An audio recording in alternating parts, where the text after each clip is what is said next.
I think you know what this is. It's the Canon R3. Let's get to it. Oh, shit.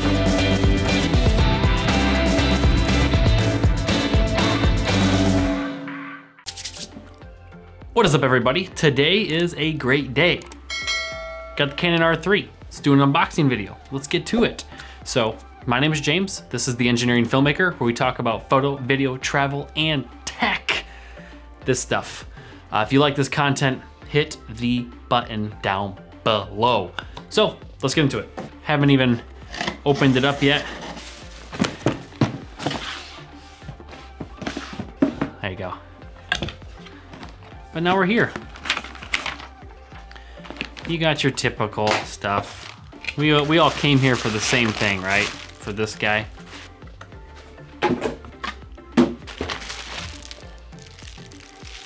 I've never owned a 1DX. I've owned the EOS R, R5, RP, which all has the LPE6 battery that you just plug into the wall. I've never needed a chunker of a charger. So that's new for me. One thing I will note is I did some research into the battery. This is a LPE19 battery, which is on back order everywhere. I'm assuming everyone is ordering them for their R3. So have fun trying to find that. There also is the LPE4 and the LPE4N. The LPE4 does not go in the R3. It says it on Canon's website, don't use the LPE4. But you can use the LPE4N, but it says to not use the charger for the LPE19. Just for the heads up.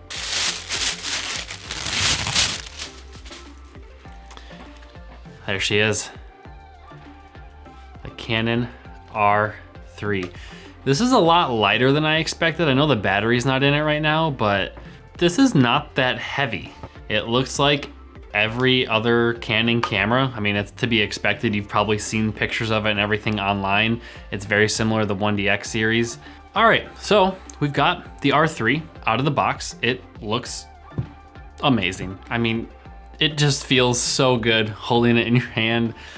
I'm using it tomorrow at a wedding, most likely. I'm gonna test some footage out tonight and see how it goes, so I know what to expect when editing it.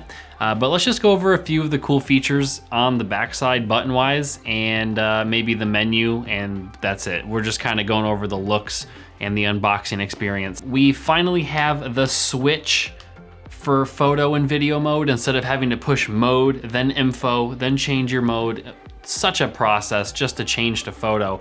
So now we have the option to just boop right back into photo, boop in the video, good to go. And then everything else is pretty similar other than the buttons on the front. It also has the AF, the autofocus button, but it looks like a little bit different of a button. It has a shiny center, which looks like it may have some sort of sensor. I'm not exactly sure what the extra functionality of this button may be. The other thing that I noticed, the EOS R5 and R and RP all have record buttons up top. This one has the record button up here that you press for video. And then you have a bunch of ports on the side. You have your typical USB-C and your mini HDMI, like the R5. And then you have your microphone, headphone jack, flash, and then your big old Ethernet port. I did a real quick search through the menu, just the video recording settings. One thing I didn't really get to understand from videos on YouTube and looking online is some of the functions and settings within the camera. So let's talk about the first few. For one, there's not an option straight away when you're in the movie record settings. I'll make an entirely separate video about this, quick and simple. To be able to get to RAW, you have to change the movie recording format to RAW.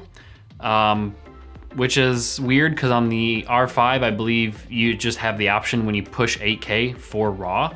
But I believe that's probably because this doesn't do 6K not RAW. You can only do RAW when you do 6K. The other interesting thing I found is when you do put it in RAW and you go to 6K, it does change the resolution to 6000 by 3164, which is 6K. But it says 4K in the menu. It says 4KD. And you have the options of 60 frames, 30, 24, and 23.98. and raw light, which we kind of already knew was going to be there. I just find it odd that it says 4K and not 6K, unless they do not consider 6000 by 3164 actually 6K. Not quite sure how that works.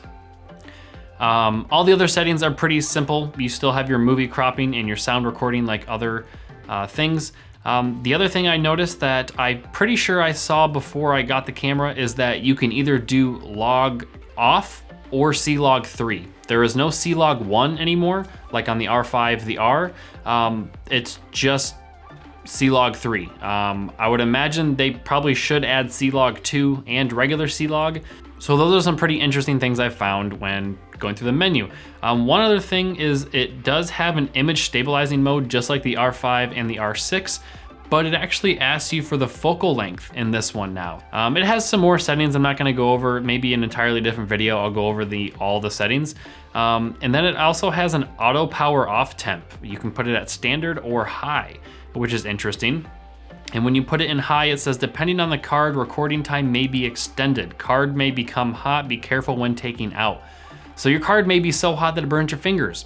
But most of the other settings are pretty simple to what you would find in the R, R6, R5. You know, as you go higher end with the cameras, there are some extra settings and functions within the camera, but this is just an unboxing video and some general, information on it, not an entire walkthrough of the camera. I will go over some more stuff these coming weeks about the R3 and uses and all the stuff that I'll be using it for, because I am gonna put it straight to work. But other than that, that's pretty much the camera, the R3. Hopefully you enjoyed this video. This is a pretty awesome camera. I'm loving the size, the feel, and everything else about it. But that's it for this video, guys. I hope you enjoyed looking at the first look at the Canon R3. Let me know in the comment section down below what you want to see with this camera, and I will make a video about it. So that's really it for today, guys, and I'll see you on the next one.